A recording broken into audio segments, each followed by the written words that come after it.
আমাদেরকে সৃষ্টি করেছেন whatever you say God or Allah whatever term Allah has created us and Allah has given us only two classifications, two classes, two genders, one is male, one is female. সেইখানে president Trump যথাযথই বলেছেন, সেটা হচ্ছে যে তিনি বলেছেন আল্লাহ তাকে বাঁচিয়েছেন, god বাঁচিয়েছেন, এবং তিনি বলেছেন যে গড দুইটা লিঙ্গ সৃষ্টি করেছেন, একটা পুংলিঙ্গ বা একটা স্ত্রীলিঙ্গ, পুরুষ এবং স্ত্রী, মেল অ্যান্ড ফিমেল, এবং সত্যি কথা বলেছেন। এবং তিনিও জানেন, আমরা জানি তিনি খ্রিস্টান ধর্মের এবং আমরা ইসলাম ধর্মের হলেও আমরা তো কন্টিনিউ করি। সেখানে আল্লাহ তাআলা কোরআনেও বলেছেন, বাইবেলে বলেছেন, ইনজিলেও বলেছেন, সেখানে জবুরেও বলেছেন, সেখানে বলেছেন আল্লাহ যে লূত আলাইহিসসালামের সময়, লূত আলাইহিসসালামের সময় যখন কি বলে এই লিঙ্গ নিয়ে সমস্যা করা হয়েছিল পুরুষ এবং স্ত্রীর মধ্যে, আল্লাহ তাআলা বলেছেন যে আমি বৈচিত্র্য দান করেছি।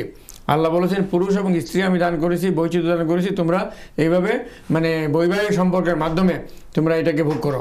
কিন্তু আল্লাহ এটা বলেছেন, কিন্তু দেখা যায় যে পুরুষ পুরুষ স্ত্রী স্ত্রী যে লিঙ্গটাকে বিকৃত করা হচ্ছে, এবং এটা তো আল্লাহ হারাম করে দিয়েছেন। এটা প্রেসিডেন্ট ট্রাম্প জানেন যে গড কত প্রকারের কত রকমের অ্যাঙ্গার শো করেন এর মাধ্যমে। মাটি উল্টে দিয়েছিলেন এবং আল্লাহর জমিন আল্লাহ উল্টে দিয়েছিলেন। তো সেইখানে যারা করেছেন প্রেসিডেন্ট ট্রাম্প যথাযথ বলেছেন, সত্যিকার অর্থে বলেছেন, আল্লাহকে গডকে আপহোল্ড করতে গিয়ে বলেছেন যে সবচেয়ে বেশি ক্ষুব্ধ হচ্ছেন গড যেখানে, সেটা তিনি নাকচ করে দিয়েছেন। এবং আমেরিকা পৃথিবীর সবচেয়ে বড় দেশ, আপনি একটু আগে বলেছেন মোরাল, বড় মোরাল যদি হয়ে থাকে, আমেরিকা মনে করে, আমেরিকার যে সিটিজেনরা, আমি অনেকবার আমেরিকা গিয়েছি, সেখানে তারা বলে যে আমেরিকার বাইরে আর কোনো দেশ আছে বলে তারা মনে করে না। তো এটা সারা ওয়ার্ল্ডে এটা ইম্প্যাক্ট করবে। যে কথা হচ্ছে যে আপনার ধরেন ইউকেতে আমরা আসি, ইউরোপিয়ান ইউনিয়নের বিভিন্ন দেশে তারা গডের সাথে সংঘর্ষে লিপ্ত হচ্ছে, তারা আল্লাহর হুকুম অমান্য করছে, তারা সেখানে LGBTQ নিয়ে আসছে।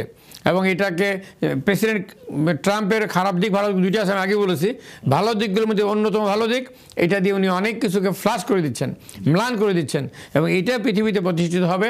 আজ হোক কাল হোক, দুনিয়া ধ্বংস হবে, কিয়ামত হবে, হাসরের ময়দান হবে। এবং এর আগে যে জিনিসটা হচ্ছে প্রেসিডেন্ট ট্রাম্প এটা করার কারণে এটা ওয়ার্ল্ডে এবং থার্ড ওয়ার্ল্ডে ডেভেলপিং কান্ট্রিগুলোতে এটা হবে, নাড়া তুলবে।